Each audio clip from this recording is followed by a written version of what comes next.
Hi, I'm Lori Rodriguez. Welcome to Half Hour Raw.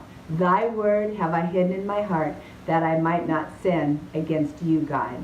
Or, thy word have I hidden in my heart that I might not take poison and destroy myself and others.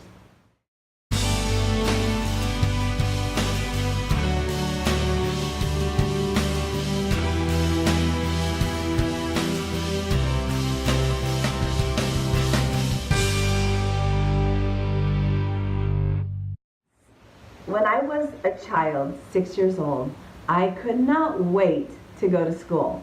I am the youngest of four, and my siblings, I watched them get on the bus every day from the time I was very small, and I would look out this big window and watch the yellow bus come up, and my brothers and sister would get on the bus.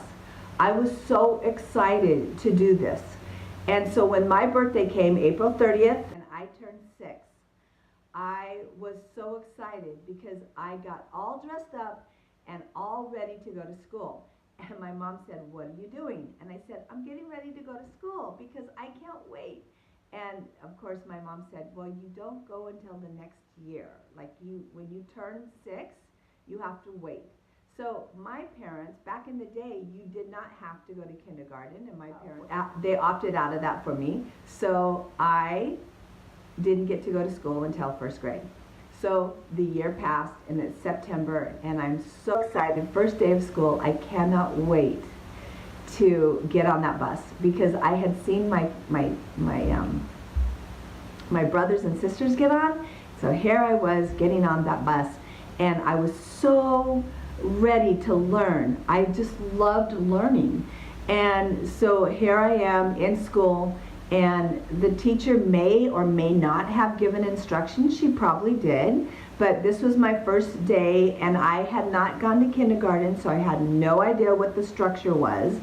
And so she was sitting over in the corner, there was a rug, and she was sitting in a chair, and half the kids in the class were sitting there and she was reading to them. The other half of us were sitting in at our desk. Well, I was done coloring what she had given us to do, and so I started walking around the room, looking at the books, looking at different things. I was not talking, I was just walking around, and she turned and said, "Lori, please go sit down." So I went and sat down. I sat down for a little bit, and then I decided I would get up again and look around. She wrote my name on the board. I had no idea what that meant, and so I got up again. And on that point, 3 times she had talked to me. Well, this was the 3rd time. She said, "Lori, come over here." She put me over her lap. She pulled my dress up and pulled my underwear down and spanked me on my bare butt. I then returned to my chair, put my head down, and from that point, I had been poisoned. That there was a poison that was put in me about authority, about learning, about teachers, because I was so young and I didn't go home and tell my parents. Now, other people this could have happened to, and it was like no big deal. But for me, because I was a very sensitive child, and it devastated me. Like, I remember putting my head on my desk, on my hands on my desk, and just being so embarrassed. Like, what had I done that was so bad? I didn't know. She didn't explain it. Her name was Mrs. Haskins. And I remember for the longest time, I did not like teachers, and I also did not like learning. I had shut down learning, and I was just going to get through. So now we go on, and I've gone through school, and I've done okay, and now I'm in 7th grade. I'm in my history class. I had spent the night. I had not slept all night, and I knew that there was a test coming, but I had not slept, and so now I took the history test, which history was not my favorite subject, and so now I've taken the history test, and a couple days later has gone by, and the teacher comes, and he's laying the tests on each person's desk. And when he comes to mine, he says, Lori Rodriguez, he holds it in the air, you got an F. And he set it down in front of all my peers. He told everyone that I got an F, and he put it down on my desk. And I remember grabbing my backpack and leaving the class without permission. This time, the teacher was not going to get the best of me. Like before, when I was 6, I just put my head down and felt terrible. This time, I left the class, went to my counselor, and said, I will not return to that class, which she said, absolutely. She put me in another class. His name was Mr. Ferguson. And I remember walking past him every day because I had to go to another class. And I remember just loathing him. Like, he would look at me, and I would just like, there was hatred coming, daggers of hatred coming from my eyes to this man because he had embarrassed me in front of my peers. Another time of being wounded, poisoned in my soul. So now I'm a 7th grader, and I pretty much hate school. I hate authority. Growing up in my church, I loved my church. I loved the people of my church, and I loved my parents.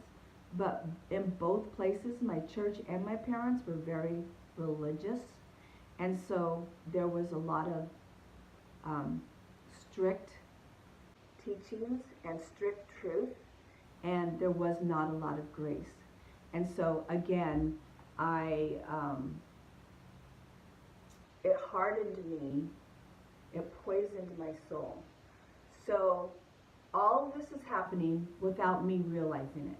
So these wounds that are coming into me, and this poison that's coming into me, I'm not aware because I'm just a child. I just know that I'm just stuffing and I'm angry. I'm an angry child because leaders, teachers, even church pastors have let me down.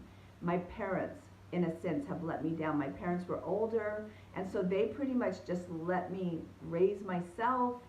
I happened to be a good child, but they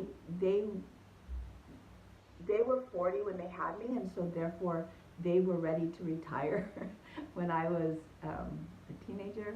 And so they pretty much just like said, like, whatever you know, I had a car, I just kind of went wherever I wanted, which was really, I wanted to go to church to be with my friends.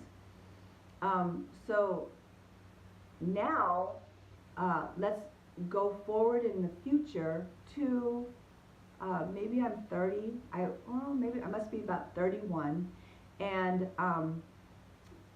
I have this grace in me, and I have this rage in me. I have this, to be a Christian, you have to be nice to everyone.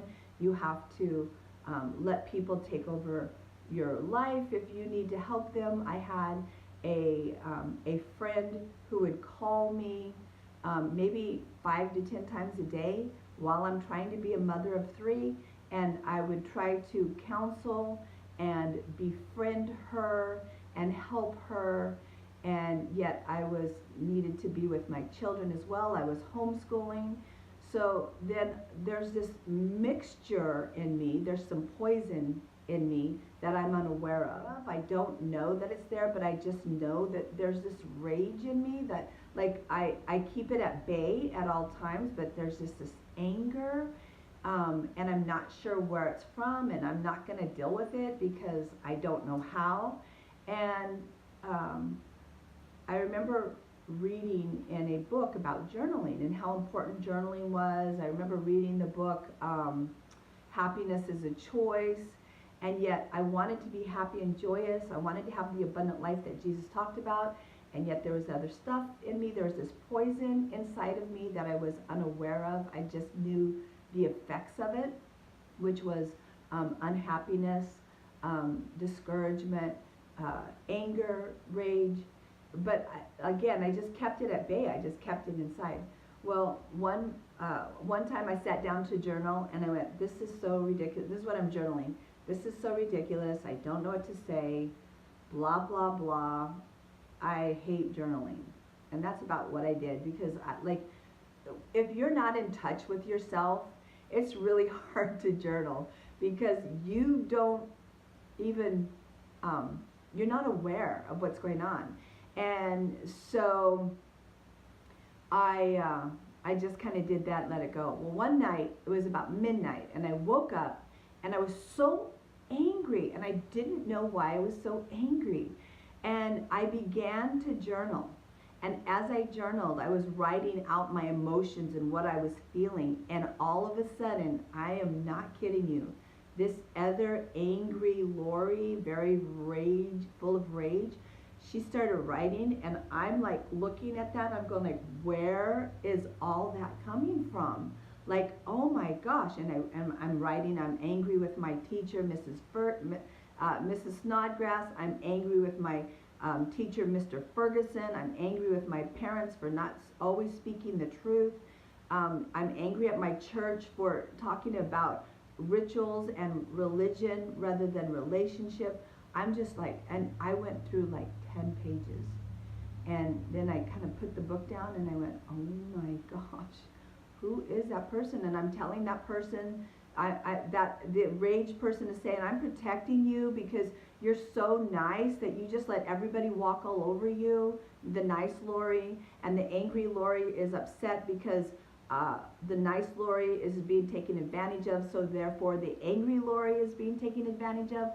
I'm going like, this is scary. Am I like split personality or what? But it's what poison does. Poison separates us if we don't deal with it. That night, I was facing my uglies, which is what I call it. When I call it poison, or the other part of us that we always just want to put down and act like, well, I feel this, but I'm just going to put it away because that's not a Christian feeling. And so I just woke up and I said, oh my gosh, what am I going to do with this very, very angry Lori? Like, she's so angry. And I remember I'm crying while I'm writing, and I'm truly facing poisons that had been given to me. I'm facing wounds. I'm facing different things, and I'm really not going into detail about some of the stuff that happened in my church because I don't feel it's necessary, but there were just things that happened to me that were not okay. And so as I wrote this down, I was just broken. And yet the Lord was right next to me. That relationship with Jesus, like, he never did any of that. Like, he was there when these things were happening. When the teacher spanked me, Jesus was there. And when the teacher embarrassed me in front of my peers in 7th grade, Jesus was there. And he was just like, while I was journaling and writing all these things that I was so angry about. And I remember saying, my husband got up the next day, Sam, he got up, and he was like, I was standing like by a fireplace, and he was by the couch, and I said, can you sit down? And he goes, yeah, sure. And I said, I am so angry. And I'm so tired of not just knowing the truth. I don't want people's opinions, or I don't want what people think is the truth. I need the truth. And he goes, okay.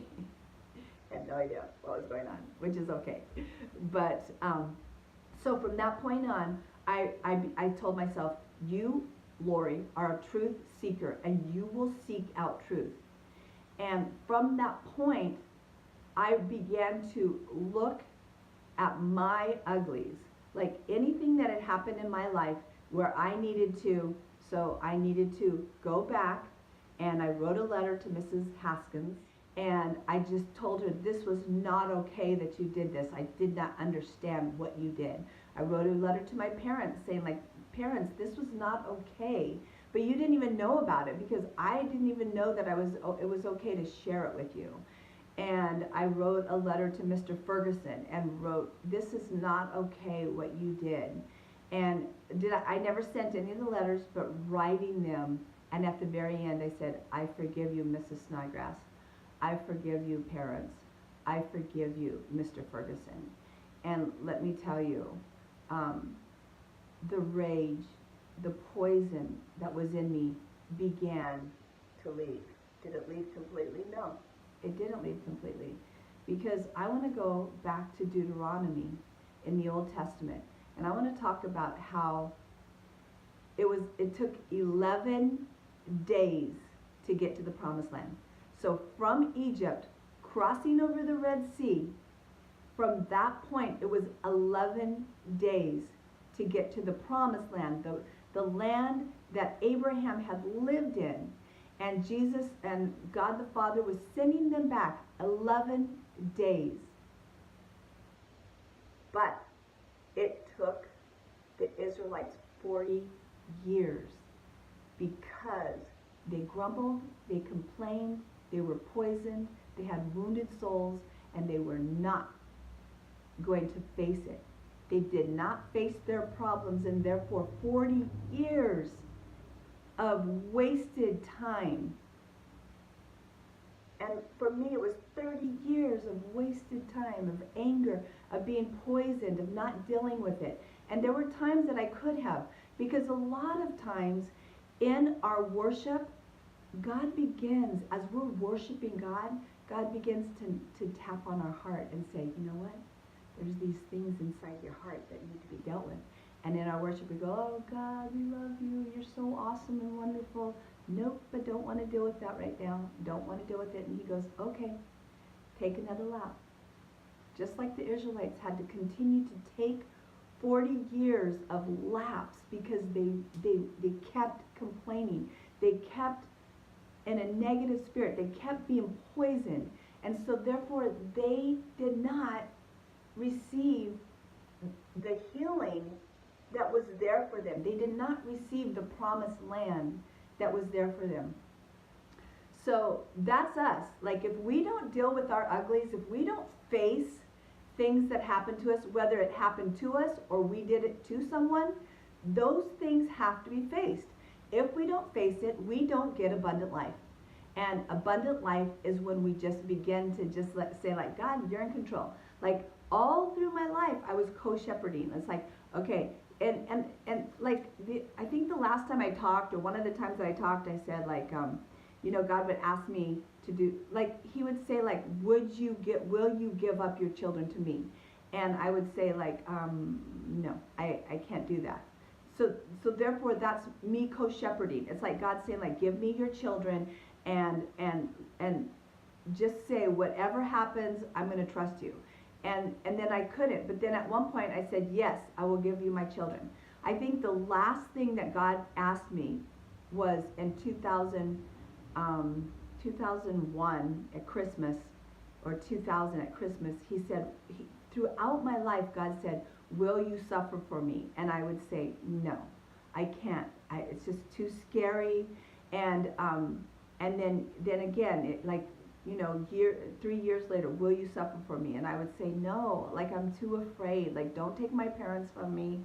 Don't, I just can't suffer. I can't suffer. I'm sorry. And so then, like, I'll die for you, but just don't take anybody that I love. Like, I can't suffer in that way. That's just too much for me. And so December 2000, I heard the Lord very clearly say, Lori, will you suffer for me?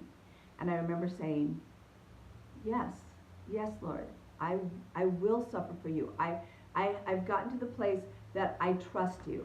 And I trust you enough that, yes, if I have to suffer, then I will. And that's when he prepared us to go to the Dominican as missionaries for the second time. We were going to another place.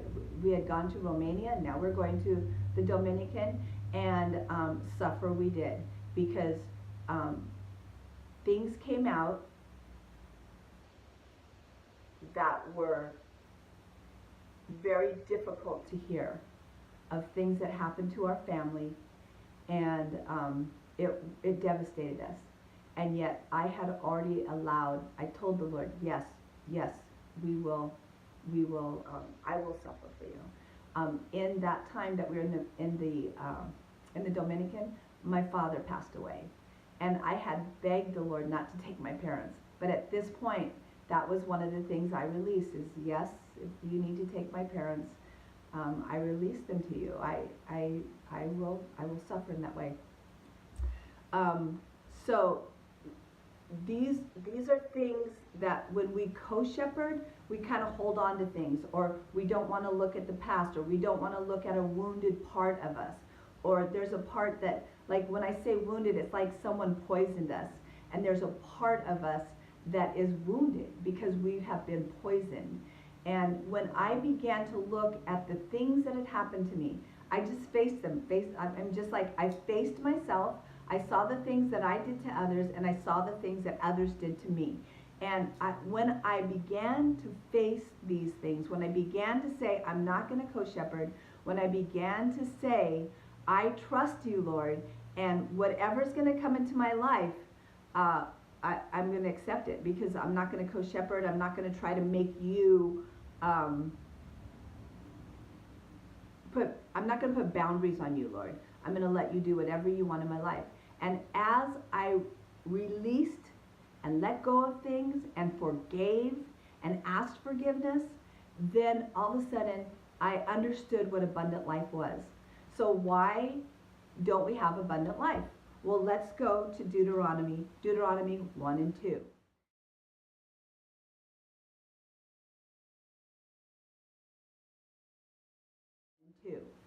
So Moses is about to die. Moses does not get to go into the promised land because he had misrepresented God. And God said to speak to the rock and water will come out. But Moses hit the rock twice because he was angry with the people.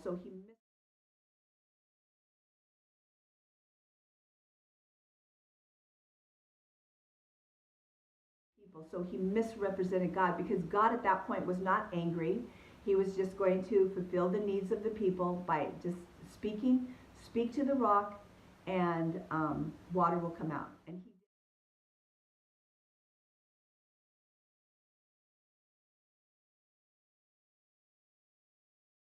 come out, and he didn't. And God said, because you misrepresented me, you will not enter the promised land of Israel.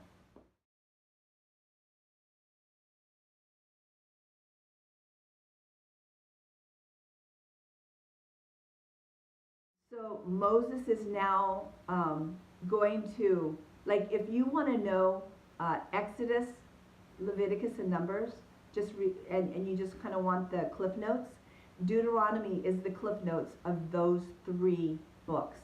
Because Deuteronomy is just going over, Moses is going over everything the Lord had taught them in the 40 years. This is the 39th year, and now Moses is going over everything, and he's saying, like, when you enter the land, when you enter the promised land. And what I'm saying is, when you enter the abundance life, because that's what the promised land was. It was like, now I'm going to give you abundance. I'm going to give you land, a land filled with milk and honey, a land filled with blessings. But then he didn't just stop there, because there wasn't just blessings. There was also enemies. And so as we walk forward in our life and we have this abundant life, and you will not get into abundant life until you've dealt with your poison. So until you face yourself and you face your hurts and your wounds and you give them to God and you release them, maybe you don't even know you have wounds. Maybe you're just angry, or maybe there's just something inside of you. Maybe you have spite in you, or maybe you have anger in you, or maybe you have jealousy in you. But that's poison that was put in you at a certain point. My poison was rage. I was just so angry at what my first grade teacher had done, what my seventh grade teacher had done, what had happened in the areas of my church, what had happened in my family. There were things that happened in my family that was hypocritical. And so I'm trying to justify why that's okay, but the Bible says it's not. And then I had to make a new theology. And so that theology now at 30, 31 wasn't working anymore. So I had to face it. And so my anger, my rage came from that, from like being told one thing, but then the Bible was saying something else, and it was confusing to me. So now I was very upset. So what is it that's in your life that is poison? Who has poisoned you? So whatever you have in your life, you have to deal with it. Like, it's not like my father abandoned me. Oh well, no, that is poison. If your father abandoned you, you were given poison because you were shown that fathers abandon. But they don't. Not all fathers abandon. Like, God the Father is the best father in the world. And you can accept that. But if you don't deal with being abandoned as a child, then it is in you. There's a poison in you that has to be taken out in order to have abundant life. And we might say, but it hurts. I can't face it. And this is true. It does hurt. It's a wound that needs to be dealt with. It's an infected, sickening, pus-filled wound that if you don't go back and deal with it, you do not get abundant life. Because Jesus said, I've come to give you abundant life. But what did Satan say? I've come to steal, kill, and destroy. So I've come to give you poison, poison, and poison. And so Satan will put poison in you, and the only way to take it out is to look at it. You have to acknowledge that, yes, I have poison in me, and I have poisoned others. We need to deal with that poison, because when we deal with it, whether it's through journaling, whether it's through worship, whatever point, God will show you. Just say, like, God, I have poison in me, and I want it out because I want abundant life. And when you do that, God will begin to reveal. But be ready, because it does hurt. And there are lots of tears. But after the tears, there's joy. Mourning is for a night, but mourning, like sadness is for a night, but joy comes in the morning. So if you want abundant life, so Moses is telling everybody, look, these are the guidelines, these are the things to do. You're going to be blessed, but there's enemies, and you have to deal with the enemies. You have to face them, and as you face them, God will fight them. That was the cool thing, is that, like, we need to face them, but then God's going to fight them.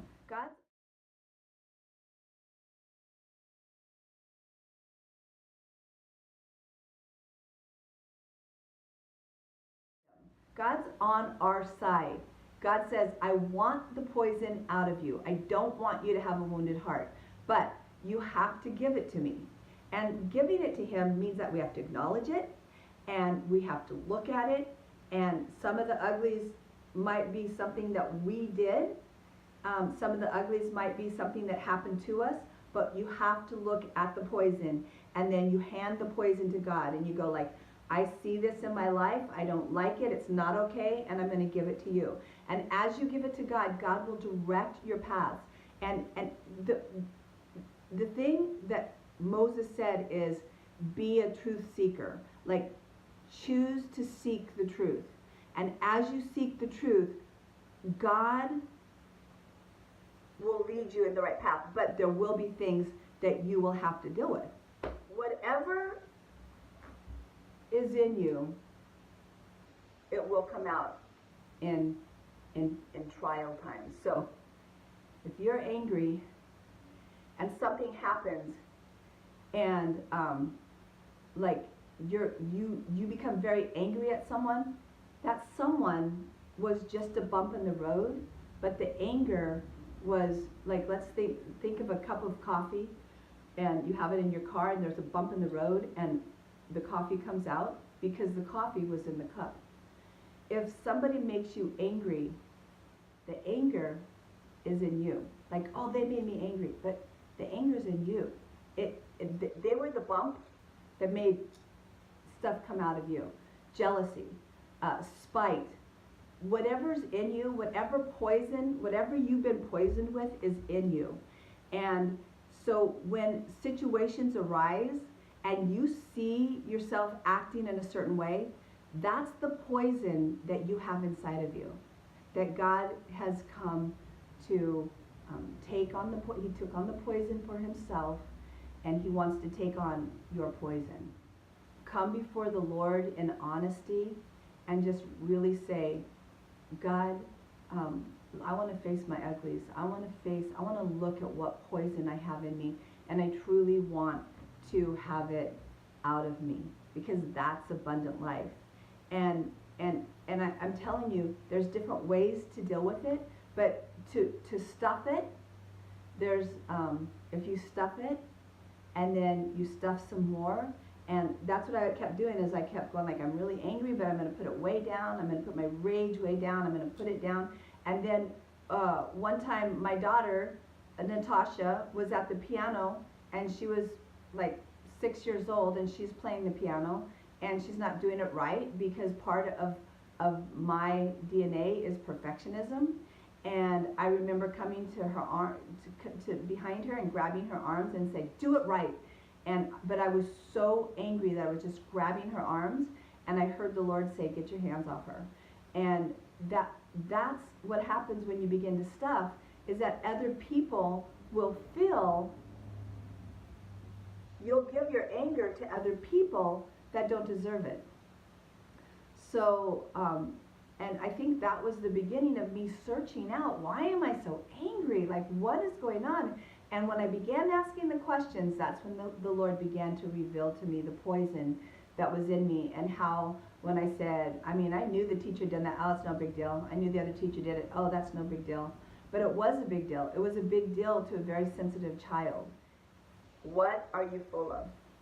Are you full of poison? And what poison is it? Check it out.